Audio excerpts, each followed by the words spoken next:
All right, so the movement to make America healthy again is underway, led by Secretary of Health and Human Services Robert F. Kennedy Jr. earlier over the weekend.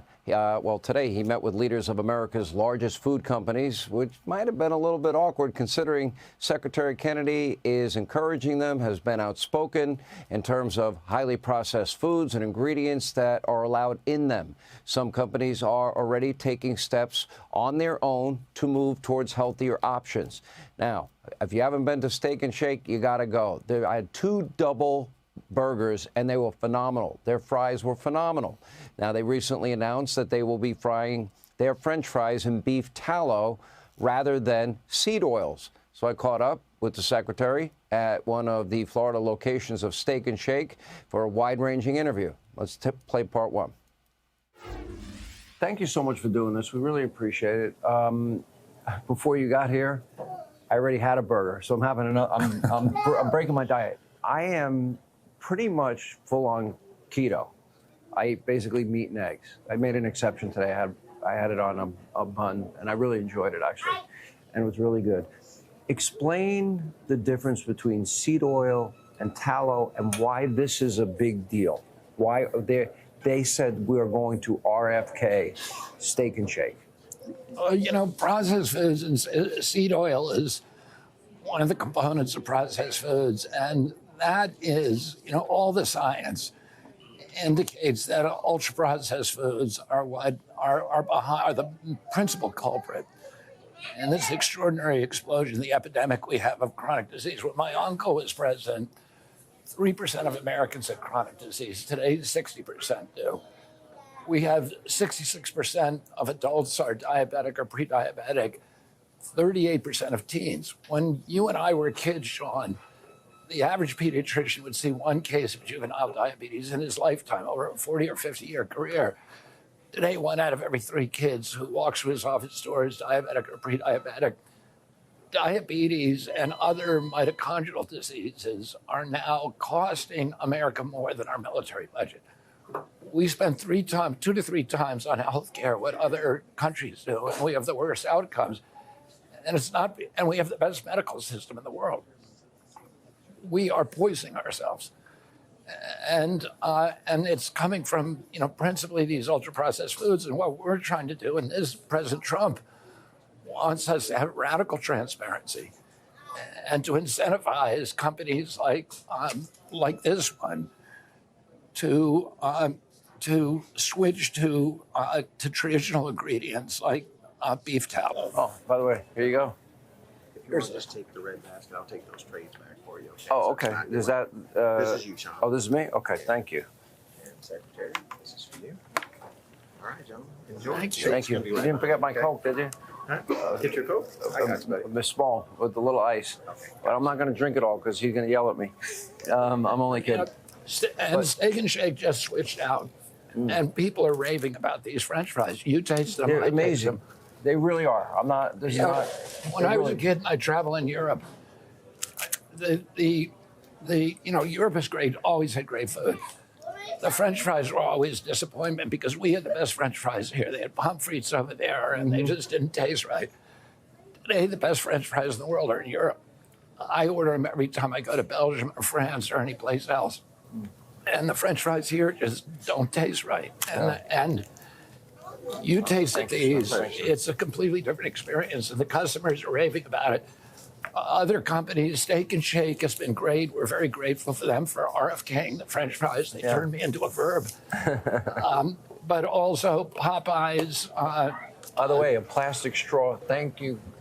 Thank God. I can't stand those paper straws. I hate them. You hate the sea turtles, right? But Popeyes, Outback, Sweet Greens, Buffalo Wild Wings. Yeah, they've all made the switch, or they're in the transition of making the switch. We want to do everything that we can to incentivize these companies to be transparent, to switch over from ultra-processed food, and to be part of this movement to make America healthy again. As Health and Human Services Secretary, and there is great paranoia and fear. You're going to force people. You're going to take things away from people. You're going to force companies to do what this steak and shake is freely decided to do. That's not the case. Oh, I mean, I have a libertarian outlook. People should be able to make their own choices. If you want to eat a donut or seed oils, you should be able to. You should be able to exercise informed choice. You should know what that product is, what's in your food, and what the health impacts are. And that's all we're going to do. Yeah. We're going to incentivize we're going to incentivize companies to be transparent. And we're going to inform Americans about what's making them sick. Nobody wants to be sick. I don't want to be sick. Why is, okay, beef tallow, seed oil, but then there are other healthy oils. Like, for example, avocado oil is considered healthy, or olive oil. Or butter. Butter, straight olive oil, right. But my daughter, who's like you, she went into my house a couple of years ago, and she like wiped out the Smart Balance, wiped out the margarine, wiped out any seed oil. Good for her. And she cleaned out my whole pantry, and she bought me the things that she said, "Daddy, this is much better because I like to cook." And she wants you to live for a long time. I want to live for a long time. Me too. That's why I watch my weight. I watch what I eat. I try to take care of myself. Here are the numbers that really scare me, though. And 66% of adults, 38% of teens, and we'll put this up on the screen, they have prediabetes. I didn't order that. He did not order that. We'll just put it looks great. I'm sure one of our guys. Would anyone like a free shake? Anyone? We got to be somebody in here. But I want to go back. You want? Okay, 80% of American adults, 50% of teens are overweight and obese. We have an obesity epidemic in this country. 77%, according to the Pentagon, Americans do not qualify for the military because of their health. 40% of our teenagers struggle with anxiety now and depression. There are studies coming out of Stanford and Harvard that show a lot of mental illness, including anxiety and depression, are related to food. And that changing your diet, food is medicine. By changing your diet, you can lose some of those diagnoses. And this, Sean, is a uniquely American problem. This is not happening like it is here elsewhere in the world. When my uncle was president, 3% of Americans were obese. As you pointed out, it's now close to 80% of adults, 50% of children. But in Japan, it's still 3%. Men in they don't Japan, eat this. Correct me if I'm wrong, don't they live on average 10 years longer than men here?